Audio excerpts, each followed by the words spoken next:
बताओ क्या कहा है इसमें? इसमें कहा गया है कि भगवान को सुलाते समय आप फूल पत्तियां उतार लीजिए, चावल उठा लीजिए, लेकिन भगवान के ऊपर से चंदन कभी भी ना उतारे, चंदन न उतारे। आपने बहुत लोगों को देखा होगा, हनुमान जी के पास जाते हैं तो हनुमान जी के विग्रह से वो उसमें से सिंदूर उतारते हैं। हाँ, हनुमान जी का सिंदूर बाएं चरण से, छाती से नहीं, विग्रह से नहीं, बिल्कुल भी नहीं, कभी भी नहीं, बाएं चरण से, हनुमान जी के बाएं चरण का सिंदूर आप अपने मस्तिष्क के ऊपर लगाते हैं। जितनी भी गोपनीय गुप्त बीमारियां हैं, बहुत बीमारियां ऐसी हैं जिनका नाम यहाँ से नहीं ले पाऊंगा, और वो अपने हाथ से नहीं, पुजारी जी से कहिए। प्राण प्रतिष्ठित मंदिर हनुमान जी के बाएं चरण का जो सिंदूर है, यह आयुष बढ़ाता है, जीवन की रुकावटों को दूर करता है। अब बात रही भगवान महादेव की, तो इसमें भगवान शंकर नंदी को कथा सुना रहे हैं। सूत सोनक ऋषियों को कहते हैं, तावत दूरम न कर्तव्यम न याव चंदनम क्षिपेत। भगवान शंकर के ऊपर से आप फूल पत्तियों को दूर कर सकते हैं, तंदलों को दूर कर सकते हैं, लेकिन भगवान का जो चंदन है वो नहलाते समय ही धुलना चाहिए, पहले उसे मत पहुंचिए, ऐसा वर्णन किया गया। शिव के ऊपर से जो आप चंदन लगाए हुए हैं, जब भगवान को आप नहला रहे हैं तब ही वो भगवान से अलग होना चाहिए। शिव को चंदन चढ़ाने से संपदा बढ़ती है। मैं एक श्लोक बोल रहा हूँ, चंदनम महत पुण्यम सर्व पाप प्रणाशनम। आपका ध्यान मेरी तरफ हो। संत गुरुजन महापुरुषों का आना होता है, और जितनी मुझे खुराक कथा की चाहिए उतनी मुझे मिल नहीं पा रही है। फिर मैं ये कहकर अपने आप को शांत कर लेता हूँ, कोई बात नहीं है, 15 दिन का आयोजन है और इन गुरुजनों का भी आगमन हो रहा है, तो इन महापुरुष, इन भक्तों को मौका मिल रहा है। नहीं तो करतार नगर के इतिहास में शायद इतने महात्मा आज तक कभी भी नहीं आ पाए होंगे। कहाँ आए होंगे ये है? इनको बुलाने में कितनी व्यवस्थाओं की जरूरत होती है, कितनी तैयारियों की जरूरत होती है, और वो महापुरुष यहां चल के पहुंच रहे हैं। कल साध्वी दीदी ऋतंबरा मां, क्या अलौकिक उनका प्रवचन था। पूज्य दीदी ने जो शब्द कहे थे, एक एक शब्द हमें हिंदुत्व से जोड़ता है। पूज्य देवकी नंदन ठाकुर, उनकी ओजस्वी वाणी में एक ललकार थी हिंदुत्व की। आज श्री संजीव कृष्ण ठाकुर जी का आगमन हुआ था, और उस समय हम लाइव में ही बैठे थे। गौ भक्तों के लिए वो बड़ी अद्भुत बात बोल के गए हैं, कह के गए हैं कि सभी जनों को गौ माता का भक्त बन करके ही जीवन का निर्वहन करना चाहिए। यह महापुरुष पूज्य सुधांशु जी महाराज जी, जिन्होंने अध्यात्म के क्षेत्र में इतना बड़ा काम किया है जिसको हम कभी भुला नहीं पाएंगे। ऐसे अद्भुत कार्य हो रहे हैं और उन महापुरुषों का यहाँ आगमन हो रहा है, तो निश्चित रूप से यहाँ के स्थानीय लोगों के लिए, हमारे लिए और आपके लिए एक बहुत बड़े पुण्य की बात है। ये पुण्यों के बिना संभव नहीं है, ये पुण्यों के द्वारा, क्योंकि बिनु हरि कृपा मिलई नहीं संता। भगवत कृपा के बिना तो साधुओं का दर्शन होता का है। तो आप जितने भी मुझे सुन पा रहे हैं, सबके घर में चंदन, महादेव की पूजा चंदन के बिना होती ही नहीं है, समझ लें आप। जैसे सालराम भगवान की पूजा तुलसी के बिना नहीं होती, शिव की पूजा चंदन के बिना हो नहीं पाती है। महादेव के लिए चंदन, भस्म, समीपत्र, बेलपत्र, ये चीजें हमारे भाग्य को बदलने वाली हो जाती हैं, और ये चर्चा वही हो रही है। चंदन महत पुण्यम सर्व पाप प्रणाशनम। चंदन हमारे पुण्यों को बढ़ाता है, पापों का नाश करता है। आपदा मपहरतारम, हमारे ऊपर कोई आपत्ति चल के आती है, चंदन उसका भी हरण कर लेता है। और क्या करता है? लक्ष्मी तिष्ठति सर्वदा। नारायण की गृहिणी माँ लक्ष्मी अपने पति को लेकर के घर में आके बैठ जाती है। अकेली नहीं बैठती तो अपने श्रीमान को लेकर के आती है। आप में ऐसी बहुत माताएं हैं जो अकेली नहीं जाती, अपने पति के संग लेके जाती हैं, पति को संग लेके जाएंगी, या बेटों को लेकर के जाती है। लक्ष्मी माँ भी दो के साथ चलती है, या तो वो गणेश के साथ चलती है, गणेश को वो अपना बेटा मानती है, या फिर वो नारायण के साथ चलती है जिसे वो अपना पति मानती है। और लक्ष्मी जब अपने पुत्र गणेश के साथ चलती है तो फिर धन बुद्धि को नहीं बिगड़ने देता, और वही लक्ष्मी जब नारायण के साथ चलती है तो घर में इतनी बरकत होती है कि घर में फिर किसी वस्तु की, किसी चीज की कमी नहीं होती और वो धन हमेशा याज्ञिक कर्मों में लगा रहता है। तो चंदन का इतना बड़ा महत्व है। भगवान शिव की पूजा में चंदन की महिमा कही गई। कुसा उपामार्गम कपूरम जातम चंपकम पाडलई। कुसा का आसन, कपूर आरती में, करवीर, करवीर कहते हैं कनेर का फूल। शिव को कनेर का फूल चढ़ाने से किसी का जादू टोना टोटका नहीं हो सकता। आज के समय में लोग अपने दुख से दुखी नहीं, दूसरों के सुख से ज्यादा परेशान है। स्त्री को कोई परेशान, मेडिकल कोई दिक्कत नहीं होती, लेकिन लोग उस नारी की कोख को बांध देते हैं जिससे उसको औलाद नहीं होती, संतान नहीं होती।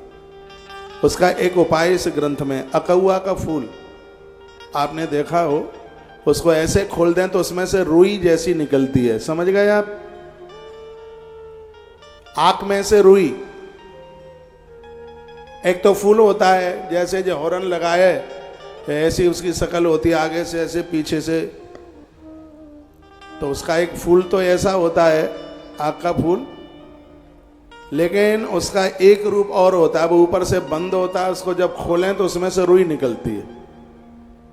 उस रुई की बत्ती बनाकर उसको चमेली के तेल की जोत में या उसको अलसी के तेल में भी उसको लिया जाता है, उसकी जोत जलाई जावे तो किसी का किया गया कराया गया हिसाब समाप्त हो जाता है। पूर्व की कथा में भी मैंने ऐसा निवेदन किया।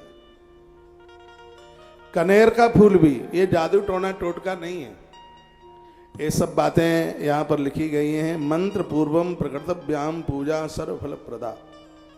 किसी भी देवता की पूजा आप करते हैं, यदि आपके मुख से मंत्र ध्वनि होती है तो वह पूजा आपके लिए फलदायी हो जाती है। आप नारायण की पूजा कर रहे हैं, कुछ भी नहीं आता है तो ओम नमो भगवते वासुदेवाय बोलते रहिए। पूरी पूजा, पद्म पुराण में लिखा है कि नारायण की पूजा में फूल पत्तियां जो भी आप चढ़ाते हैं, तुलसी चढ़ाते हैं, चावल चढ़ाते हैं, जो भी कुछ आप चढ़ा रहे हैं, तो उसमें आप ओम नमो भगवते वासुदेवाय इस मंत्र का जप करते रहिए। शिव की पूजा आप कर रहे हैं तो ओम नमः शिवाय जपते रहिए। हर हर महादेव, हरिओम जपते रहिएगा। तो क्या होगा? पूजा सर्व फल प्रदा, वह पूजा आपको संपूर्ण फल दे देगी। बड़ी अलौकिक बातें कही जा रही हैं, दिव्य बातें कही जा रही हैं। शिव महापुराण के रुद्र संहिता के 11वें अध्याय को आप सुन रहे हैं। कल विद्येश्वर संहिता के आपने कई प्रसंग सुने। रुद्र संहिता भी अपने आप में बहुत अद्भुत है, बहुत दिव्य है और बहुत विशेष है। पाठ्यमानेन मंत्रेण तथा वाङ्मयेन च रुद्रेण नील रुद्रेण सुशुक्लेन शुभेन च। भगवान शंकर के ऊपर नील कमल के फूल, कमल के फूल, पीले श्वेत फूल भगवान महादेव के ऊपर चढ़ते हैं। मृतंजयेन मंत्रेण तथा पंचाक्षरेण च रथांतरेण पुष्पेण सूक्तेन युक्तेन च। रुद्र सूक्त आता है, पुरुषूक्त आता है। अरे भैया कुछ भी नहीं आता तो रुद्राष्टक तो आता है, कुछ भी नहीं आता तो ओम ओम शब्द तो आता है।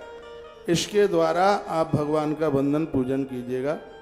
जलधारा सहस्रेण शतैनेकोत्तरेण वा कर्तव्या वेद मार्गेण नाम विराथ न पुनः पुनः।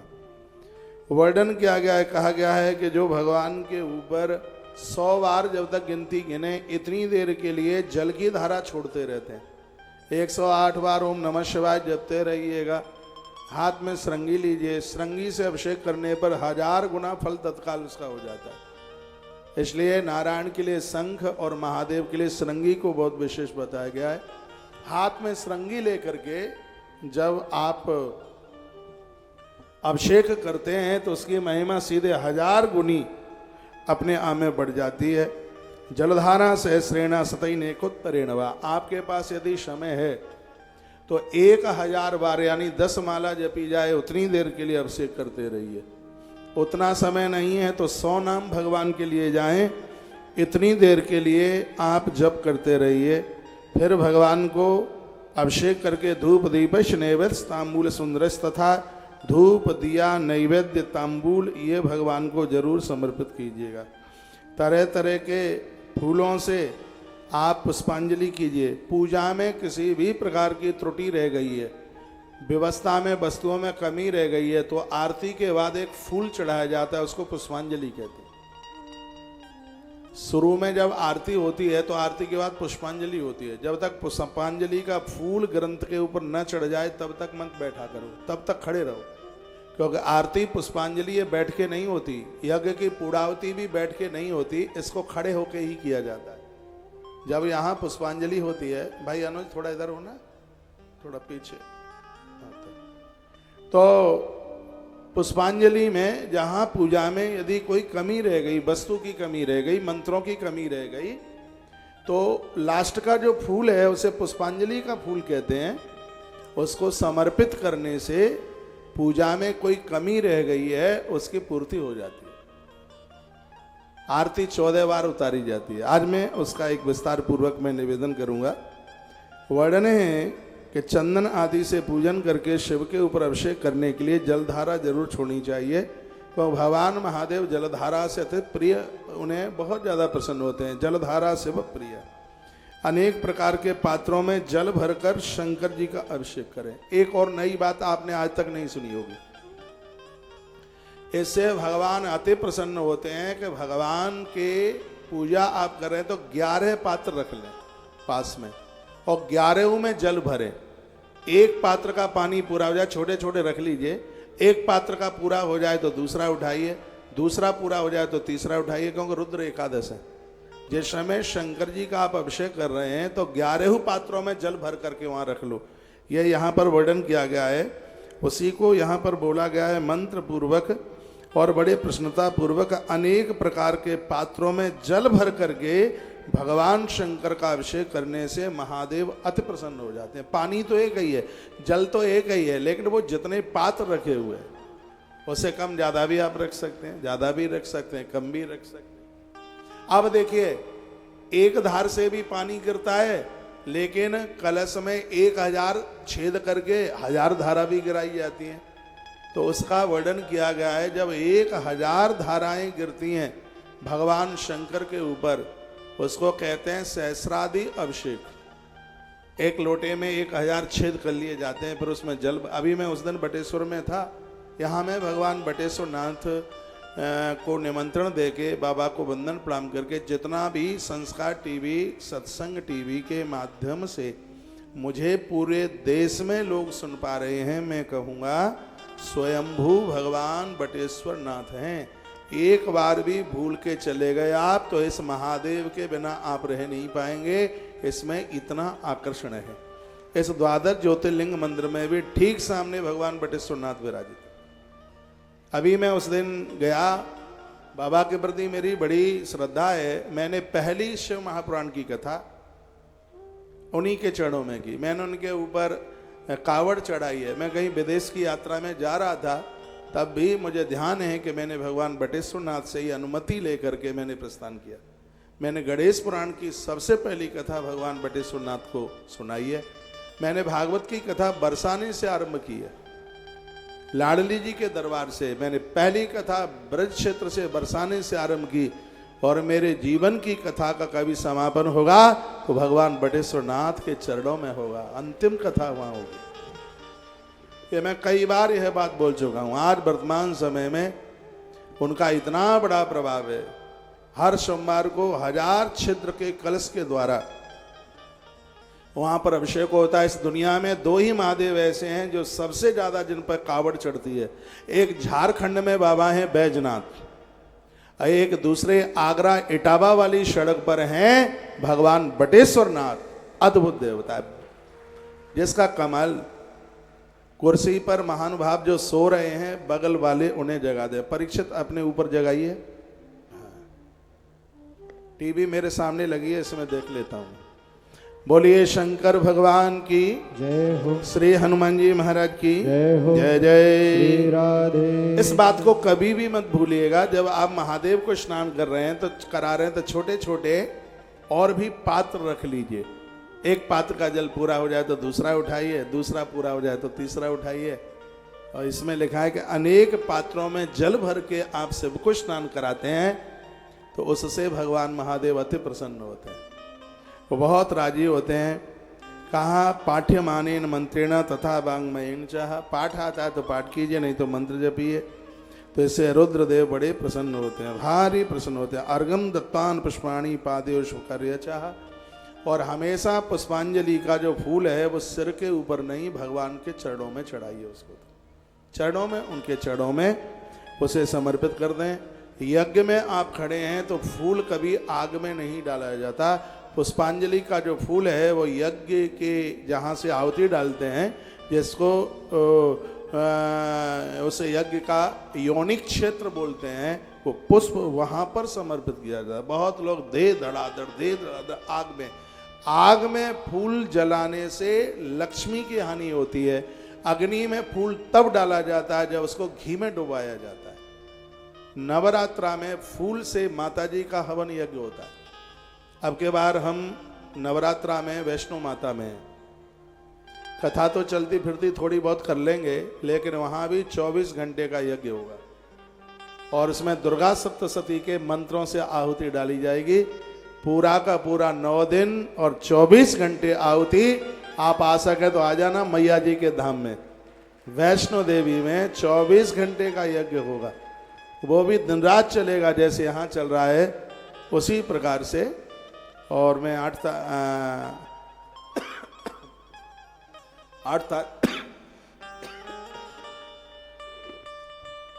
9 अप्रैल से नवरात्रा है। 8 तारीख को दिन में मैं कुरुक्षेत्र में हूं, क्योंकि उस दिन वो है ग्रहण है। तो ग्रहण वाले दिन मैं कुरुक्षेत्र में हूं दिन भर। शाम को प्रस्थान करूंगा, रात में पहुंच जाऊंगा कटरा। 9 तारीख को हवन यज्ञ आरंभ होगा। कथा तो आप सुनते ही रहते हैं। अब के मेरा मन यह है कि इस पूरे यज्ञ में मुझे बैठना है। कथा तो सुना ही रहा हूं, नियम पूरा रहे, क्योंकि जब तक 1 लाख गौ माता का संकल्प पूरा हो जाता नहीं है, एक भी दिन कथा की एब्सेंट होगी नहीं। पूरी टीम मेरे साथ होगी, संस्कार की टीम।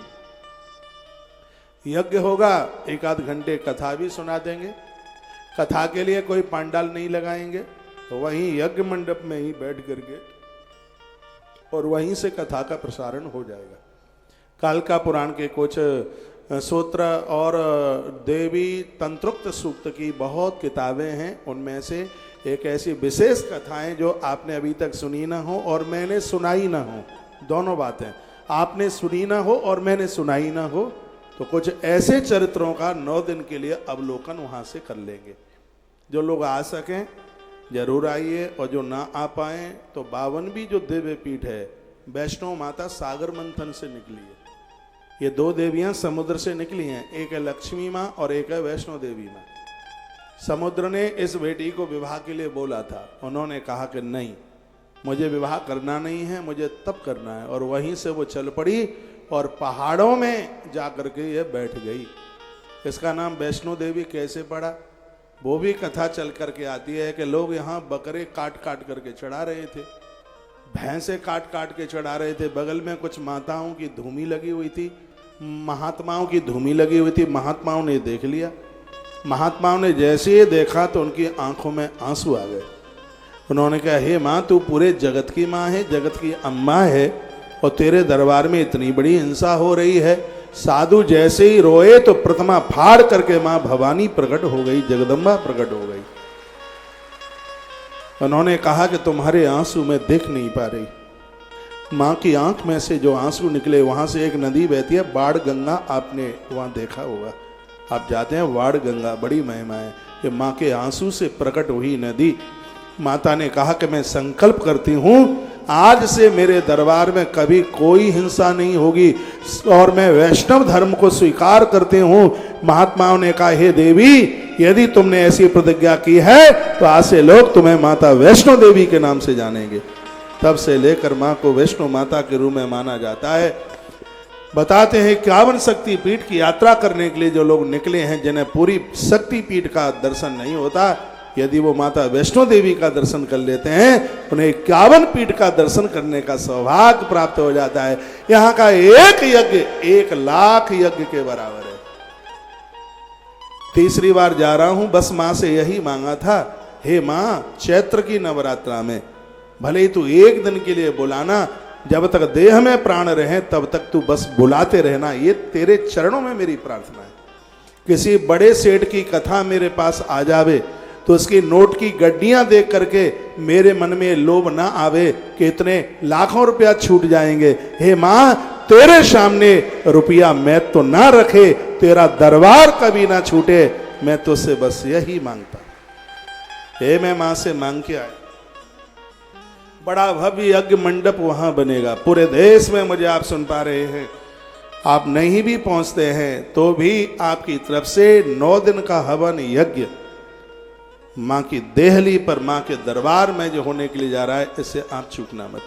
यज्ञ वही विष्णु, यज्ञ तो साक्षात ईश्वर का रूप है। यज्ञ होता है वहाँ आनंद ही आनंद है। मैं तो आयोजन करके 9 तारीख को चला जाऊंगा, लेकिन आने वाले समय में करतार नगर और इंद्रप्रस्थ नगरी, यहाँ के क्षेत्र का वातावरण, आप इसे यजन को भुला नहीं पाएंगे। ये यज्ञ आपको कहां से कहां पहुंचा देगा, ये यज्ञ आपको क्या से क्या दे देगा, ये तो आने वाला समय बताएगा। वो यजन हो ही रहा है इस प्रकार से। लक्ष्मी माता ने नारायण को स्वीकार किया, दूसरी बेटी समुद्र से निकली हुई पहाड़ों के बीच में पहुंची, नाम वैष्णो माता पड़ा उसका नाम।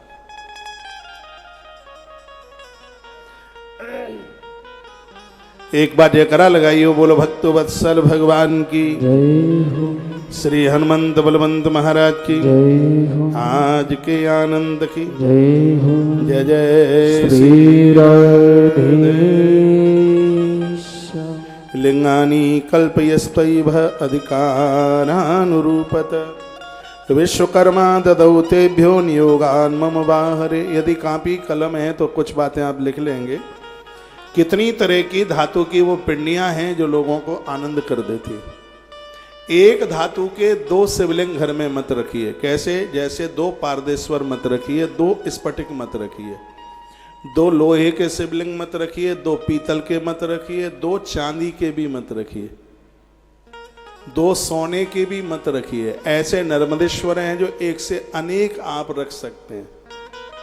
मान लिया जाए एक चांदी का शिवलिंग है आपके पास और एक चांदी की जलेहरी में नर्मदेश्वर हैं, तो आपको एक ही शिवलिंग चांदी का माना जाएगा, वो दूसरा चांदी का नहीं, वो नर्मदेश्वर ही माना जाएगा।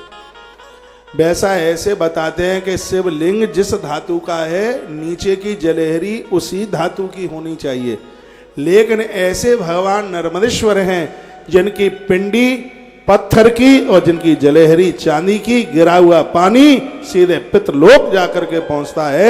नर्मदेश्वर भगवान चांदी की जलेहरी पर बैठे हैं। एक लोटा चढ़ाने का मतलब पूर्वजों के लिए 16 दिन का आपने श्राद्ध किया, ऐसा लिंग पुराण के अंतर्गत वर्णन किया गया। मैं तो चाहता हूं कि देश कोई भी घर ऐसा ना हो जिस घर में लड्डू गोपाल, जिसके घर में नर्मदेश्वर और जिसके घर में भगवान सालग्राम ना हो। ये लोग विरोध करते हैं, कहते हैं कि घर में सालग्राम मत पूजो, माताएं सालग्राम ना पूजें। हाँ, मैं कहता हूँ उन माताओं के लिए दोष है सालग्राम के लिए जिसने अपने धर्म को खंडित किया, अपने पति को छोड़कर गैर पुरुष के साथ बैठी है। उस नारी को सालग्राम भगवान की पूजा करने का अधिकार नहीं है। जो गर्भ में बच्चों को मारती है उसे सालग्राम भगवान की पूजा करने का अधिकार नहीं है। जो ऋतुकाल के नियमों को नहीं मानती उसे सालग्राम भगवान की पूजा करने का अधिकार नहीं है।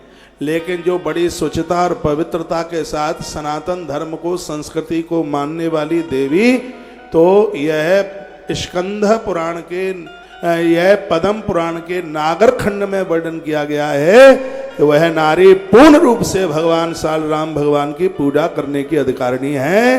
ये मैंने 50 बार अपनी कथा में कहा है। पवित्र, बिना मांसाहारी, बिना शराब पीने वाला भी कनिष्ठ वर्ण का व्यक्ति शालग्राम भगवान की पूजा करने का अधिकारी है। लेकिन जो शराब पीता है, मांस खाता है और ऐसा कोई कुकर्म करता है, तो चौथा वर्ण तो क्या, ब्राह्मण भी शालग्राम पूजा का अधिकारी नहीं है फिर तो, यदि ऐसी बात है।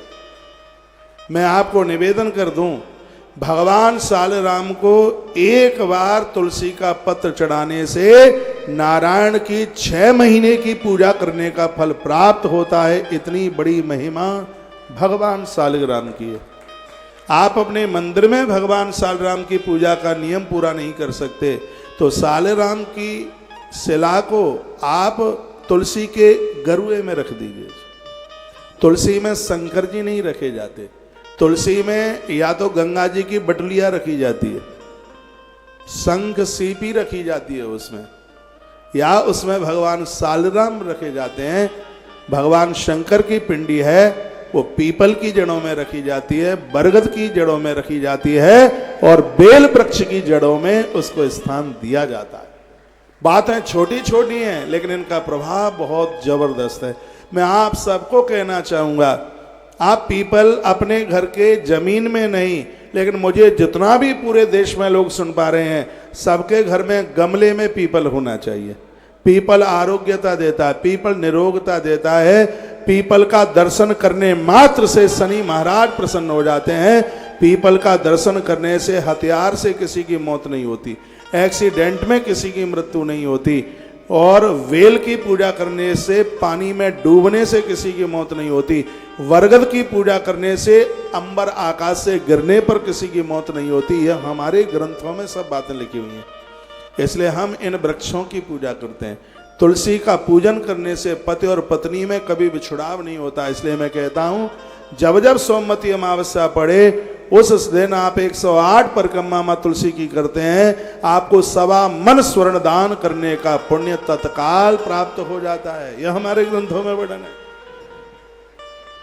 आप जन्मपत्रियां ले लेकर के घूम रहे, अपने भाग्य के स्वयं निर्माता बनिए, आनंद हो जाएगा। सुबह शाम दिया जलाइए, घर में लोहवान जलाइए, किसी का जादू टोना नजर टोटका लगेगा ही नहीं। घर में गूगल जलाइए, घर का वातावरण बहुत बढ़िया कीजिए।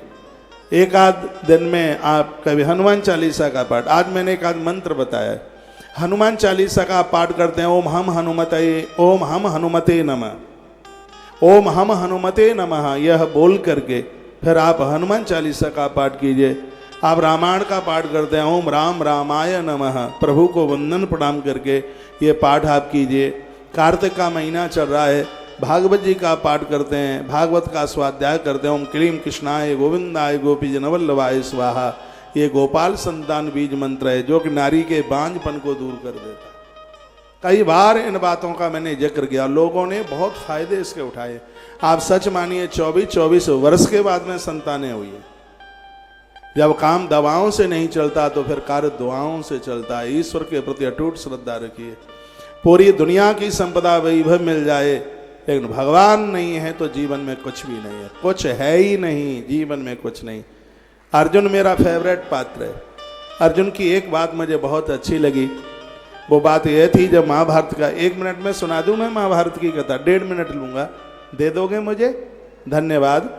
बात उस समय की थी जब दुर्योधन भी भगवान से सहायता लेने को गया और अर्जुन भी युद्ध की अनुमति लेने के लिए भगवान के पास पहुंचे। तो दुर्योधन को भगवान ने कहा तू पहले आया इसलिए मांग क्या चाहिए? तो उसने कहा कि युद्ध होगा, हम उसमें आपको सेनापति बनाएंगे, मेरी तरफ से आपका युद्ध करना होगा। भगवान ने कहा कि मेरा संकल्प है इस युद्ध में मैं हथियार नहीं उठाऊंगा, हाँ युद्ध जीतने के उपाय बताऊंगा लेकिन हथियार नहीं उठाऊंगा। एक तो मेरा ये पक्ष है और दूसरा पक्ष मेरा ये है कि नारायणी सेना दुनिया की सबसे बड़ी सेना है। उधर दाऊ दादा हैं, वो युद्ध भी करेंगे, सेना भी युद्ध करेगी, लेकिन मैं निहत्ता रहूंगा। अब तू चुनाव कर ले भाई, गांधारी नंदन निहत्ते कृष्ण को लेना चाहता है या नारायणी सेना के सहित बलराम भैया को लेना चाहता है? तो उसने तो कहा जब तुम युद्ध ही नहीं करोगे तो दिया थोड़ी जलाऊंगा तुम्हारे सामने, मुझे तुम नहीं चाहिए, मुझे नारायणी सेना चाहिए। और वो चला गया। अर्जुन की निगाहें नीचे थी। अर्जुन सदैव भगवान ठाकुर के चरणों की तरफ देखते थे। भगवान श्री कृष्ण ने पार्थ की तरफ देखा, आंख में आंसू आ गए।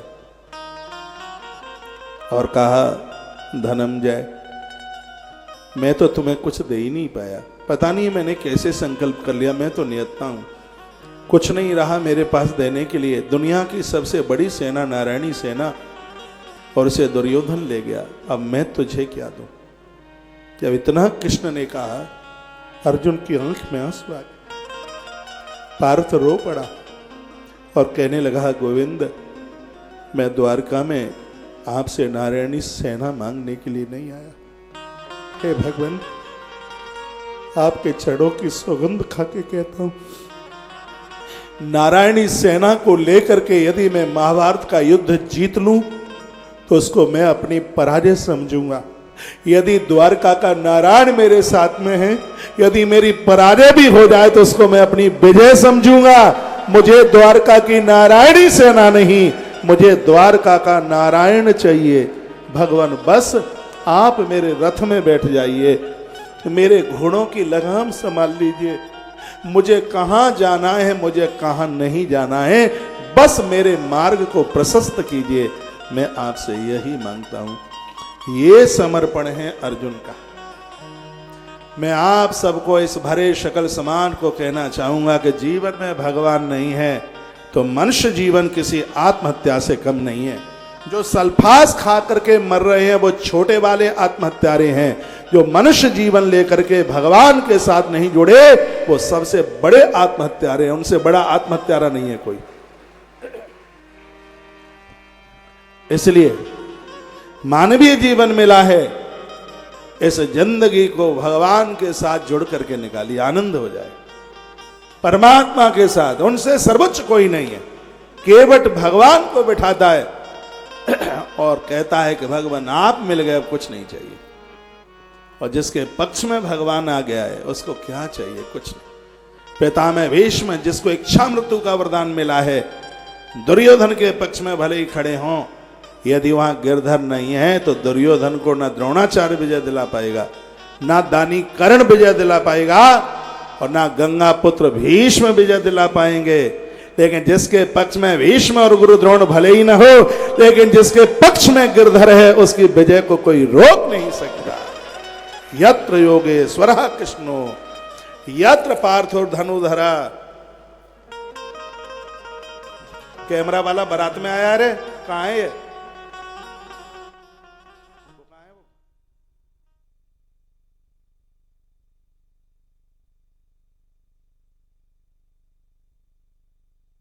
योगेश्वरः कृष्ण यत्र पार्थो धनुधर तत्र श्री विजय और भूति ध्रुवा नीतिर्मतिर्मम। जिसके पक्ष में गोविंद होंगे, जिसके पक्ष में कृष्ण होंगे, विजय हमेशा उनके पक्ष में होगी। तो मैं इस ग्रंथ के माध्यम से निवेदन करना चाहूंगा, जीवन में जो छूटे छूट जाने देना, लेकिन जिंदगी में से कभी भगवान को अपने आप से दूर मत होने देना। भगवान है तो सब कुछ है, ईश्वर नहीं तो कुछ नहीं, बेकार है जिंदगी। रामायण की एक चौपाई बुलवाऊंगा आपसे। रामायण की चौपाई तो ऐसे समझ लो जैसे अरहर की दाल में तड़का, जीरे और घी वाला।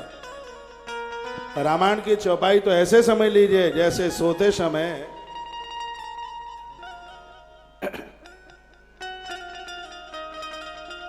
हल्दी वाला दूध। आप तो चाय वाले हैं, आप तो दूध पीते ही नहीं, आपको फुरफुरी आती है दूध में। देह धरे कर फल भाई, देह धरे कर फल भाई,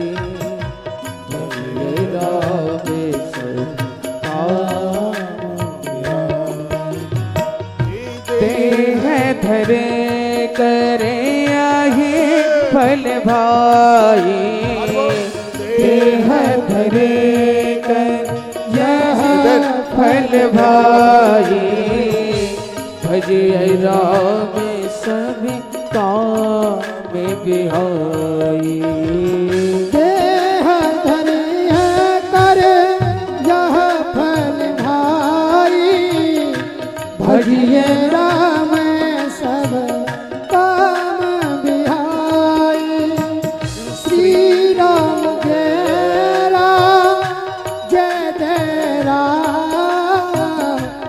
अवधि बिहारी सीताराम। श्री राम जय जय राम, श्री राम जय जय राम, अवधि बिहारी सीताराम। श्री राम राम जय जय राम, अवधि बिहारी सीताराम। देह धरी करे अहे फल भाए, भजिए राम सब काम बिहारी। बोलिए शंकर भगवान की जय हो। तो देखिए शिवलिंग कौन कौन सी धातु के होते हैं से महापुराण में वर्णन किया जा रहा है। पीतम मणिमयम धर्मो वरुण श्यामलम शिवम, इंद्रनीलमयम विष्णुर्ब्रह्मा हेममयम तथा विश्वे देवा तथा रोप्यम बसवस्य तथैव च आर्कूटमयं वापि पार्थिवम् अश्वनी मुनौ लक्ष्मी च स्फटिकं देवी आदित्या ताम्रनिर्मितं मौक्तिकं सोमराजो वै वज्रलिंगम विभावसु। इतनी धातुओं के शिवलिंग हैं। कौन कौन से संस्कृत में आप नहीं समझ पाए होंगे। विश्वकर्मा जी ने कई प्रकार के शिवलिंग बनाए। पद्मराग मणि के जो लिंग बनाए गए वह अपने आप में बड़े अद्भुत थे, जो कि इंद्र को दे दिए गए। जो इंद्र जिस शिवलिंग के ऊपर पूजा करते हैं वो पद्मराग मणि के शिवलिंग है। ऐसा से महापुराण में वर्णन है।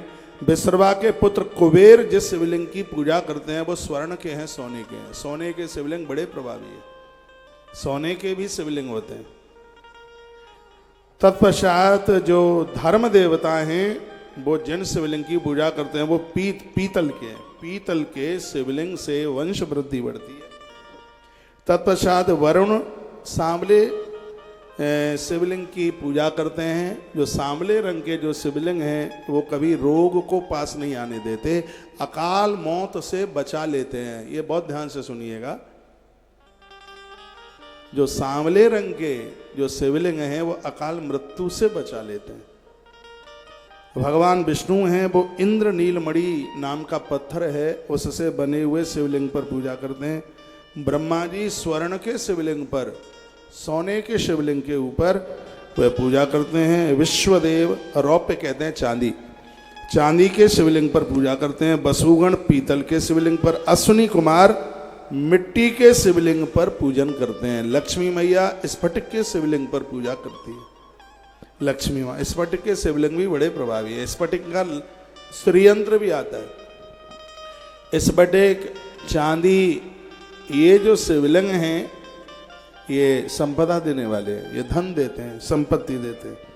आदित्य, आदित्य कहते हैं सूर्य भगवान को। सूर्य भगवान तांबे के शिवलिंग पर पूजा करते हैं। ताम्र मोक्ष प्रदानित करने वाला है, इसलिए सूर्य भगवान को अर्घ दिया जाता है ताम्र पात्र से। बुद्धि को देने वाला है। सूर्य देवता से ही तांबा प्रकट हुआ है।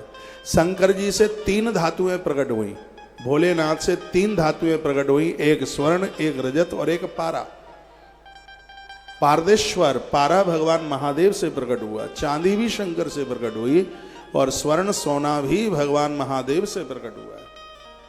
इसलिए इनकी बड़ी महिमा हो गई है अपने आप में। तांबे के सूर्य चक्र पूजा में बड़े प्रभावी है।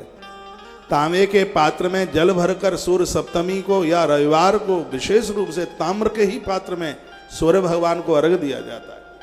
तांबे के जो शिवलिंग हैं वो बहुत बुद्धिमान बना देते, बहुत कीर्तिमान। दुश्मन के हृदय में भी जगह बन जाती है। तांबे का शिवलिंग इतना बड़ा प्रभावशाली है। सोमराज चंद्रमा जी मुक्ता, जिसको मोती कहते हैं, मोती के शिवलिंग पर पूजा करते हैं। मोती के शिवलिंग पर पूजन करने से व्यक्ति बर्फ की तरह ठंडा हो जाता है, वो क्रोध को जीत लेता है। मोती के शिवलिंग पर पूजा का इतना बड़ा प्रभाव है। अग्निदेव वज्रलिंग मणि के पत्थर से, एक वज्र लिंग मणि पत्थर होता है, उसके शिवलिंग पर यह भगवान की पूजा करते हैं। ब्राह्मणों ने मिट्टी के शिवलिंग पर भगवान का पूजन किया। और चंदन के शिवलिंग भी बनाए गए। नागों ने मूंगे के, मूंगा पत्थर आता है, सर्पों ने, नागों ने मूंगे के पत्थर के शिवलिंगों पर पूजा करी और माता दुर्गा ने नवनीत मक्खन के शिवलिंग बना करके पूजन किया। सीता माई ने बालू के शिवलिंग बना करके पूजन किया। बाणासुर ने पार्थिव मिट्टी के शिवलिंग की पूजा करी। योगियों ने भस्म के शिवलिंग बनाकर उनका पूजन किया। यक्षों ने दही के शिवलिंग बनाए, उनका पूजन किया। इस प्रकार से भगवान शंकर की पूजा की बात कही गई। फिर पूछा गया कि नर्मदेश्वर कैसे प्रकट हुए, तो कहा एक बाणासुर नाम का असुर हुआ था और इसने मिट्टी के शिवलिंग बनाए। मिट्टी के शिवलिंगों को पूजन करके नर्मदा मैया में उन्हें प्रवाहित किया।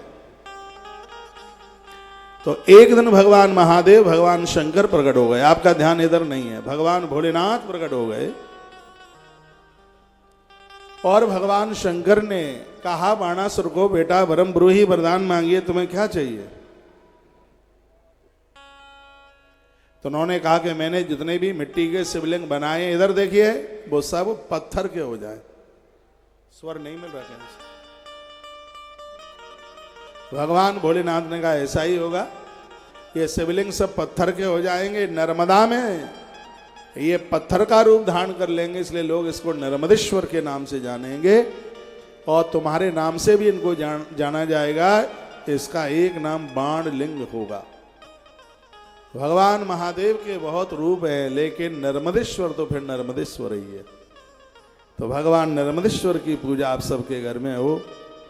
जो लोग उत्तम भवन, मनोहर आभरण, आभूषण, स्त्रियां अपने अनुसार पुत्र पौत्रादि को प्राप्त करना चाहती हैं, आरोग्य आप चाहते हैं और अंत में वैकुंठ चाहते हैं, तो इस ग्रंथ में लिखा है कि आज से ही भगवान शंकर की पूजा में लग जाना चाहिए। ये वर्णन है, लिखा है, भव भक्ति परा ये च भव प्राणत चेतसा भव संस्मरणा ये च नदे दुख भाजना। भगवान शंकर इस संसार में किसी भी प्रकार का दुख नहीं रहने देंगे। अंते मुक्ति फलम चैव भक्तिम बा परमेशतु। इस समय में भक्ति और मरने पर मुक्ति जिन्हें चाहिए, एक भी दिन भगवान महादेव की पूजा के बिना न रहें, ऐसा सूत सौनक ऋषियों को बता रहे हैं भगवान व्यास। हमारे और आपके लिए इतना अच्छा संदेश दे रहे हैं। अंते मुक्ति फलम चैव भक्तिम बा परमेशतु। वर्तमान में भक्ति और मरने पर मुक्ति जिनको चाहिए, वो भगवान शिव की पूजा के बिना न रहें। यदि आपके घर में महादेव की पिंडी नहीं है, आपका मंदिर अधूरा है। अधूरा क्या, उस मंदिर में है ही नहीं कुछ। तो महादेव के बिना भक्ति नहीं मिलेगी। जे ही पर कृपान करहि पुरारी, ये नारायण ने कही है बात, आचार्य। जे ही पर कृपा न करहि पुरारी, सोन पाव मुन भगते हमारी। नारायण ने नारद जी को यह बात कही थी। जिसके ऊपर महादेव कृपा नहीं करेंगे, उनको कभी भी हमारी भक्ति मिल नहीं सकती। भगवान बोले, तो पार्थिवम पार्थिवम बाण समर्चितम परे पिवा एवं विधानि लिंगानि दत्तानि विश्वकर्मणि। विश्वकर्मा जी ने सब दिए। सालराम भगवान और भगवान शंकर की पिंडियां ऐसी हैं जिन्हें प्राण प्रतिष्ठा कराने की जरूरत नहीं होती। इस ग्रंथ में वर्णन है, आप शंकर जी का मंदिर बनवाने के लिए जा रहे हैं, कोई भी आपको पुजारी, कोई भी आपको पंडित जी नहीं मिलते, आप अपने हाथों से ही गाड़ दीजिए, भगवान महादेव को बिठा दीजिए और उसी में भगवान शंकर आकर के विराजित हो जाएंगे, वो स्वयं प्राण प्रतिष्ठित हो जाते हैं। ऐसे सालग्राम और नर्मदेश्वर, भगवान सालग्राम और महादेव है जिनके टुकड़े टुकड़े हो जाए। और एक है शंख, शंख कभी खंडित नहीं होता। सालग्राम भगवान कभी खंडित नहीं होते और भगवान महादेव भी कभी खंडित नहीं होते। तो अखंड है अपने आप में, ये खंडित होते ही नहीं। टुकड़े टुकड़े हो जाए तो भी खंडित नहीं होते। इतनी बड़ी महिमा है इनकी। तो उन्हीं की चर्चा इस ग्रंथ में कही गई। तस्रुता वचनम तस्या ब्रह्माम देव सत्तमयी। जो इस कथा को सुनेंगे उन्हें भगवान शंकर का दर्शन होगा निश्चित रूप से। आज की कथा ही इतनी अद्भुत है। उनके मृत्यु काल में भगवान महादेव प्रकट होंगे, यह उनकी बहुत बड़ी कृपा है। तत्पश्चात कहा गया, ब्रह्मे मुहूर्ते चौथाय संस्मृत सामकम शिवम कुर्यात प्रार्थना भक्त्या सांजलि नित मस्तका। भोर में थोड़ा जल्दी जगिए, समय पर नहाइए थोड़ा सा समय भगवान को दीजिए।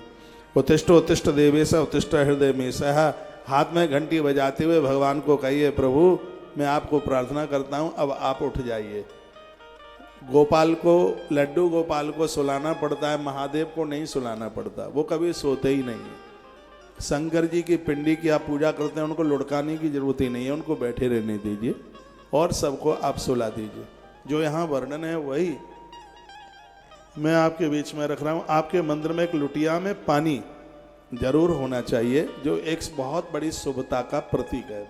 ऐसे पितर प्रसन्न होते हैं। ये लिख लेना, या आपने अपना भगवान का मंदिर बनाया है, 1 लोटा पानी 24 घंटे, दूसरे दिन पूजा में तो उस पानी को या तो किसी जल में डाल दीजिए, कोई जलाशय पास में है, नहीं तो किसी पेड़ में डाल दीजिए, वृक्ष में डाल दीजिएगा।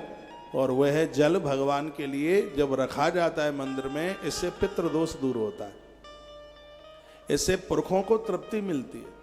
उस जल की बड़ी महिमा है, वही इस चैप्टर में मैं आपको बोलने के लिए जा रहा हूँ। कुर्यात प्रार्थना भक्त्यासांजलि नतमस्तक। भगवान को जगाएं तो पहले धरती में प्रणाम करें, फिर हाथ जोड़ें, उनको कहें भगवान हम आपको जगाने के लिए आए हैं, घंटी बजाइए, घंटी बजाइए। 2 घंटी का विधान है। यदि आप हर हर के पुजारी हैं, एक तरफ ऐसी घंटी जिसके ऊपर हर, करनानी जी आए हैं, बहुत आपका आदर है, आप आश्रम की संपूर्ण गतिविधियों के साथ जुड़े, इधर सोफे पे आ जाए। अभी हमारा एक दिन का आयोजन था दिल्ली में, एरिया कौन सा था वो तो मैं भूल गया, किधर था, मॉडल टाउन था, मॉडल टाउन। इस कथा का नोता भी दे करके गया था मैं उस समय।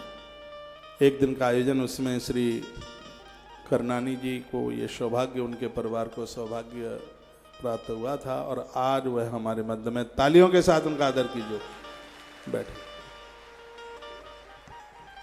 तो भगवान को जब जगाएं तो भगवान से अनुमति मांगे, फिर घंटी बजाएं। ये 2 घंटी बड़ी सुबह, एक पर नंदी बने हुए होते हैं और एक पर गरुण बने होते हैं। ये दोनों में से कोई भी घंटी है आपके मंदिर में, वो सुबह ही है। घंटी पूजा में जरूर होवे। जानामी धर्म न चमे प्रवृत्ति, ना जानामी धर्म न चमे निवर्ता। भगवान मैं तो कुछ जानता नहीं हूं, हे प्रभु बस टूटा फूटा जो भी है हमसे, यदि कुछ उल्टा भी हो जाए तो उसको सुलटा आप कर लेना, उसको सीधा आप कर लेना। तत्पश्चात और भी बातें कही गई हैं। उपवास करें, सरसों के तेल की भी जो जलाई जाती है, वर्णन किया गया है कि ग्रहण के दिन भूल करके भी किसी भी प्रकार का तेल प्रयोग में न लें। बाहर से धुला हुआ वस्त्र भी आता है तो उसको पहले उसके ऊपर पानी का छींटा उसके ऊपर डालें। दूसरों के कपड़े पहनना हमारे अनुष्ठान को खंडित कर देता है, ये बहुत ध्यान से सुन लेना। आप कोई भी अनुष्ठान एकादशी कर रहे हैं और आपने दूसरे के वस्त्र पहने हैं, शिव महापुराण में लिखा है कि इससे हमारा आपका पुण्य क्षीण होगा, आपका इससे व्रत खंडित होगा। किसी दूसरे का वस्त्र अनुष्ठान पर तो पहने ही नहीं। स्नान के उपरांत चाहे आप स्त्री हैं चाहे आप पुरुष हैं, तर्पण जरूर करें। नदियों में आप नहाते हैं, देवताओं को अंजलि सीधे डाली जाती है, देवताओं को, और पूर्वजों को जो अंजलि है वो दक्षिण की तरफ यूं पानी लेकर के यूं ऐसे डालते हैं। आप ठीक से सुन लो, आधे से ज़्यादा पंडित बना के जाऊंगा आपको। ऐसे जल लीजिए और उसको यूं डालिए ऐसे दक्षिण की तरफ, इससे आपके पुरखे तृप्त होंगे। इसको बाईं तरफ डालोगे तो इससे ऋषि तृप्त होंगे, इसको ऐसे यूं सीधे डालोगे तो इससे देवता तृप्त होंगे। एक बार फिर बोलूं, जब भी आप नदी में स्नान करने के लिए जाते हैं, ये भगवान महादेव के शब्द हैं, शंकर जी बोल रहे हैं, मैं उन्हीं की बात आपके पास पहुंचा रहा हूं। तो ऐसे आपने जल लिया नदी में, स्त्री पुरुष कोई भी हो, सबके लिए अधिकार बताया है। ऐसे हाथ में जल लें और यूं अंजलि डाल दीजिए, यूं उठा के यूं डालिए, इससे देवता तृप्त होंगे। फिर हाथ में जल लें, उसको यूं डाल दीजिए बाईं तरफ, इससे ऋषि तृप्त होंगे। फिर हाथ में जल लें, उसको यूं डालें दाहिनी तरफ, इससे आपके पूर्वज तृप्त हो जाएंगे, पुरखे तृप्त हो जाएंगे।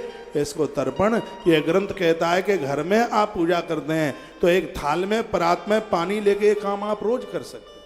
श्री भरतलाल जी ये काम रोज करते थे, नित्य करते थे। प्रहलाद जी रोज करते थे ये काम। ये तो हमने नरसिंह पुराण में भी पढ़ा है, गरुण पुराण में तो बहुत बड़ी महिमा है। आप इतनी पूजा करते हैं, आज मेरी व्यासपीठ की बात मान करके उसमें प्लस एक और कर दीजिए।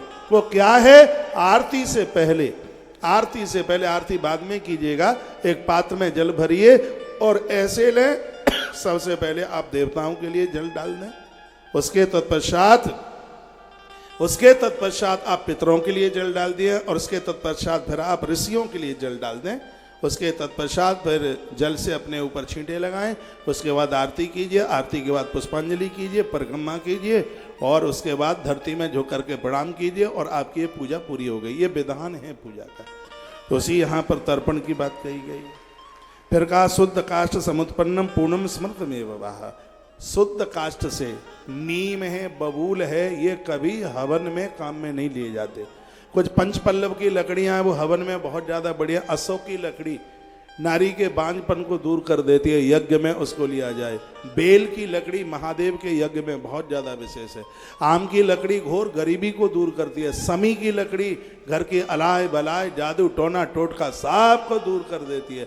वरगद की लकड़ी भी, ये 5 पल्लवों की भी लकड़ी, देवदारू की लकड़ी, समी की लकड़ी, ये यजन यज्ञ के लिए बहुत ज्यादा प्रभावशाली है। इन लकड़ियों को बहुत विशेष माना गया है। तुलसी की लकड़ी विष्णु यज्ञ के काम में आती है। वैसे तुलसी की लकड़ी भगवान का भोग लगाने के काम में आती है। ऐसा बताते हैं जो तुलसी की लकड़ी जलाकर नारायण के लिए भोग बना करके भोग लगाता है, नारायण 1000 वर्ष तक उस भोग से तृप्त रहते हैं। ऐसा पद्म पुराण के अंतर्गत लिखा है। तुलसी की लकड़ी को फेंकिए मत, इसको चूर्ण बना लें, फंकी लगाएं, थायराइड खत्म हो जाएगा, बीमारी खत्म हो जाएगी। चंदन में मिला करके भगवान को आप इसको लगाएं। तुलसी गणेश जी को नहीं चढ़ती, लेकिन चंदन में यदि उस लकड़ी का पाउडर मिला दिया जाता है तो वो चंदन संपूर्ण देवताओं को चढ़ता है। कहीं किसी भी प्रकार की रोक टोक नहीं है। मैं तो कहता हूं आप सूखी लकड़ी वृंदावन आते हैं तब वहां लेके आइए और हमारे यहां से हरी तुलसी लेकर के जाइए। कोई भी वैष्णव घर ऐसा ना हो जिसके घर में तुलसी ना हो। कोई भी घर ऐसा ना हो जिसके घर में बेलपत्र ना हो। गमले में बेलपत्र लगाइए, गमले में पीपल का पेड़ लगाइए, बरगद लगाइए, गमले में आप लगाइए। लेकिन आप तो बड़ अमावस्या के दिन बरगद खोजते हो। पहले तो बट का पता ही नहीं लगता कि बट भी कोई होता है। फिर देखो जब वो बरमावस्या आती है, बैसाख या जेठ में कब आती है, शायद जेठ में ही आती होगी, तो फिर ढूंढते हैं बरगद मिले, क्योंकि पति की उम्र बढ़ेगी। और मैं कहूंगा जिसके घर में गमले में बरगद है, अरे भैया काल भी उसको छू नहीं पाएगा। इन पेड़ों की इतनी बड़ी महिमा है। आपने 5-5 मंजिल के मकान बनाए हैं, वृक्षों से भी, श्री राधे वृक्षों से भी स्नेह रखिए। व्यासपीठ के पास ये जितने भी हरा भरा आपको दिखाई दे रहा है, ये इस बात के लिए प्रकट कर रहा है कि हम पेड़ों से बहुत स्नेह करते हैं। तुलसी वन आश्रम ने पता नहीं कितने पेड़ लगाए, अब तो गिनती भी भूल गए। पूरा वृंदावन का परिक्रमा मार्ग सजा दिया, बेल वन लगाएगा, बड़े काम किए गए। हम चाहते हैं आप भी वृक्षों से प्रेम कीजिए। पिता में भीष्म ने धर्मराज युधिष्ठिर से कहा, हे युधिष्ठिर, मैं आजन्म ब्रह्मचारी हूं, मेरे कोई संतान नहीं है। लेकिन ये न सोचना कि मुक्त वही होंगे जिन्होंने संतान को जन्म दिया है। ये युधिष्ठिर, जिसने अपने हाथों से पेड़ लगाए हैं वो वृक्ष अपने दाता का पिंडदान करने के लिए गया जी पहुंचते हैं। ये दुनिया के बच्चे भले ना जाएं, लेकिन वृक्ष मनुष्य जीवन धारण करके वो श्री गया पहुंचता है। ऐसा महाभारत के वन पर्व में लिखा हुआ है। तो इनके प्रति आपकी सहजता हो, वृक्ष लगाइए, पेड़ लगाइए। जहां आपके पास जगह नहीं है लगाने के लिए तो हमें बोल दीजिए, हम लगा देंगे। अब ये पेड़ यहां से जाकर के सब लगाए जाएंगे। वह इनका बड़ा ध्यान रखा जाता है। बागेश्वर वाले बाबा आए, आप ये सब पेड़ों को तोड़ रहे थे। मैंने कहा बस बाबा अब चलो, पेड़ टूट रहे। वृक्ष टूटे तो मुझे बड़ी तकलीफ होती है, क्योंकि वृक्षों के प्रति हमारी बहुत सहानुभूति है। ये सब बनावटी बातें नहीं है। आप उधर मंदिर द्वादश ज्योतिर्लिंग की तरफ देखिए, यज्ञशाला की तरफ देखिए, मेरे आवास की तरफ देखिए, सब जगह आपको हरा भरा। वृक्ष यदि होते, बने रहते, तो कोरोना में लोग इतने नहीं मरते। ऑक्सीजन की कमी आ गई इसलिए क्योंकि लकड़ी का बेड सबको चाहिए, लेकिन पेड़ कोई नहीं लगाना चाहता। बहुएं सबको चाहिए, बेटी को जन्म देना कोई नहीं चाहता। बहू सबको चाहिए, बेटी किसी को नहीं चाहिए। माता पिता का धन सबको चाहिए, माता पिता किसी को नहीं चाहिए। माता पिता नहीं चाहिए, उनकी प्रॉपर्टी चाहिए, उनका धन चाहिए। और ऐसा ही ज्यादातर से होता है। ऐसा मत कीजिए, आपसे प्रार्थना है। आपके घर में लकड़ी की अलमारी, लकड़ी का फर्नीचर, कितने पेड़ों की हत्या हुई है, तो ये ऋण कैसे उतारोगे, कर्जा कैसे उतारोगे? आजकल तो ऊपर सीलिंग में लकड़ी लगती है। कितना पेड़ मारा जा रहा है, कितने पेड़ों की हत्या हो रही है। आपके घर में जितने लोग हैं उतने पेड़ हर वर्ष लगाइए, ये जरूरी है। और एक बहुत बड़ा यज्ञ है वृक्ष लगाना। मेरे प्रभु श्री राम, माता जानकी, लक्ष्मण ने अपने हाथों से चित्रकूट के पेड़ को सजा दिया था। निषाद राज गुह ने ये बात श्री भरत को कही थी, भुजा उठा के, वो देखो ये जितने पेड़ दिखाई दे रहे हैं प्रभु राम जी ने, माँ जानकी ने लगाए, हमने और लखन लाल ने इनमें पानी दिया है। यज्ञ में घी की आहुति डालने से जो पुण्य प्राप्त होता है, वृक्ष में एक लोटा जल चढ़ाने से वो फल प्राप्त होता है। प्रमाण है इसके मेरे पास में। इन वृक्षों के साथ आपकी पूरी सहानुभूति हो। तो क्या लिखा है कि तर्पण करने से ऋषि, पितर और देवता तीनों तृप्त होते हैं। और ये बात कहाँ लिखी है, मैं श्लोक नंबर भी बोले देता हूँ, क्यों विद्वान लोग भी सुनते ही हैं। तो रुद्र संहिता का अध्याय नंबर 13 और श्लोक नंबर 17 में इस बात का वर्णन किया, जिसमें स्त्री पुरुष को सबको तर्पण की बात कही गई। लिखा है, तेन स्नानम तथा कार्यम छालितम च प्रतिजेत तर्पणम च तथा कार्यम देव ऋषि पितृ तृप्तितम। तीन लोग तुम्हारे ऊपर तृप्त होंगे, प्रसन्न होंगे, तो तुम्हारे जीवन में कभी रुकावट आ ही नहीं सकती। देवता, पितर और ऋषि, तीनों को तृप्त करना जरूरी है। गुरुजनों से मंत्र लेकर आप जप करते हैं, इससे तीनों तृप्त होते हैं। जो आप जप करते हैं इससे सिर्फ भगवान ही तृप्त होते हैं नहीं, इससे ईश्वर, ऋषि और गुरु, ऋषि और पुरखे, तीनों का ऋण उतर जाता है। इसलिए जप यज्ञ को एक बहुत बड़ा यज्ञ माना गया। धौत वस्त्रम तथोधार्यम पुनराचमनम चरेत। कपड़ा धोने के बाद हाथ धोइए और आचमन कीजिए। वस्त्र धोने के बाद में बिना उसको निचोड़े हुए वस्त्र को शुद्ध नहीं माना जाता। लेकिन आप कहते हैं उसको निचोड़ेंगे उसमें सरबट पड़ जाएगी, और आप वस्त्र को निचोड़ते नहीं। जब तर्पण होता है तो उसमें भी एक कपड़ा भिंगा करके उसको सब पिंडीकरण किया जाता है, उसको ऐसे निचोड़ा जाता है। वही बात ये, धौत वस्त्रम तथोधार्यम पुनराचमनम चरित। वस्त्र को निचोड़कर सूखने के लिए डाल दीजिए। जो देह पर वस्त्र आप पहनते हैं वो पर डे धुलना चाहिए, ऐसा से पुराण में। क्योंकि रात को पहना हुआ जो कपड़ा है वो कफन से भी ज्यादा अपवित्र होता है।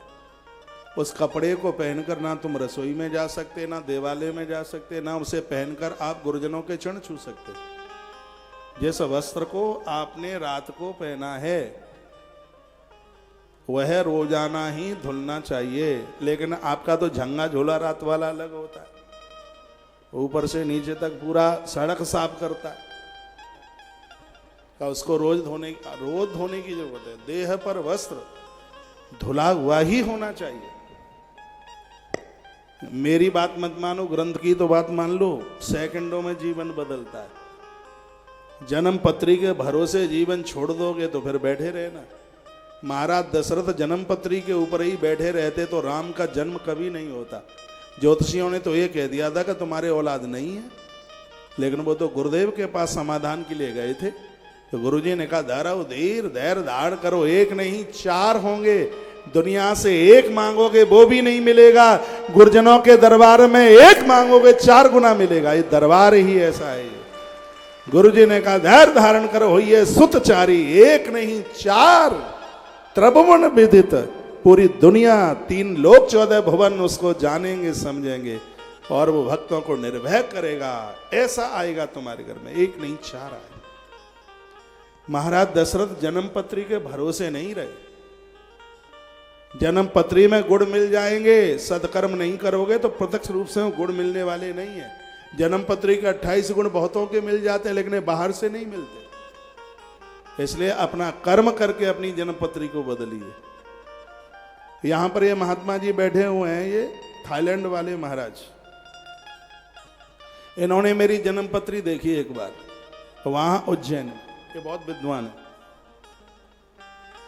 इन्होंने मुझे कहा कि 30 जुलाई से लेकर और 21 अगस्त तक बाहर मत निकलना, हवाई जहाज में मन जाना, सड़क पर भी मन चलना, इतना ग्रह खोटा हो गया है। माथा पकड़ रहे थे, मुझे हंसी आ रही थी इन्हें देख के, क्योंकि ये मुझसे प्रेम करते हैं इसलिए माथा पकड़ रहे थे।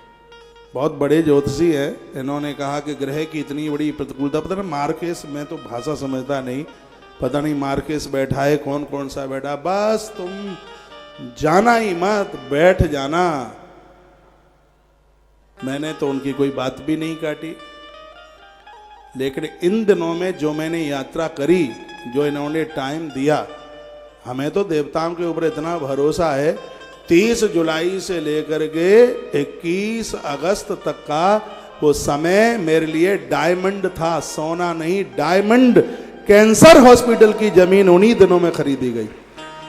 इतने करोड़ों रुपए की जमीन, कैंसर हॉस्पिटल जो वृंदावन की एक चीफ जगह है, जहां 1.5 लाख रुपए गज की जमीन है। उस जगह पर 1.5 लाख रुपए का एक गज आता है, और 5 एकड़ जमीन खरीदी वहां पे। 5 एकड़ का मतलब होता है 24-25 हजार गज, 24-25 हजार गज इतनी जमीन। इन्होंने अपने आप में बिल्कुल सही कहा था। फिर ये मुझे मिले तो मैंने इनको बोला कि जन्म पत्री तो ऐसे बोल रही थी, तो बड़ा अच्छा हो गया, बढ़िया हो गया। तो इन्होंने कहा कि जन्म पत्री सही बोल रही थी, लेकिन तुमने अपने सत्कर्मों के द्वारा अपनी जन्म पत्री को बदल के रख दिया। ये इनके शब्द थे। और इनको सुनकर के और हम बैठ जाते, माथा पकड़ लेते, भींजा लत्ता रखते सिर पे। अब क्या होगा जी, अब तो ये बैठ गया है, मार्केस बैठ गया, वो बैठ गया, ये बैठ, तो कुछ कर ही नहीं पाते। बिल्कुल मैं आप सबको कहना चाहूंगा, आप जन्म पत्री के भरोसे बैठ के रह जाओगे, आप कुछ भी नहीं। ऐसा नहीं है कि ज्योतिष नहीं होती है, ज्योतिष होती है, पक्कार पक्के में होती है। लेकिन जन्म पत्री के ग्रहों को बदलने की ताकत आपके सत्कर्मों के अंदर है, आपके अच्छे कर्मों के अंदर वो ताकत है। तुम्हारे सत्कर्म के द्वारा तुम्हारी जन्म पत्री का एक एक ग्रह बदल जाएगा। बदल सकता नहीं है, वो बदल जाएगा बिल्कुल। भगवान शंकर ऐसे देवता हैं, ब्रह्मा की लिखी गई लकीर में कील ठोक देते हैं। ये ऐसा देव है। किसी भी देवता के आप भक्त क्यों नहीं हैं, आपके जीवन में, आपकी जिंदगी में भगवान महादेव के लिए स्थान होना ही चाहिए।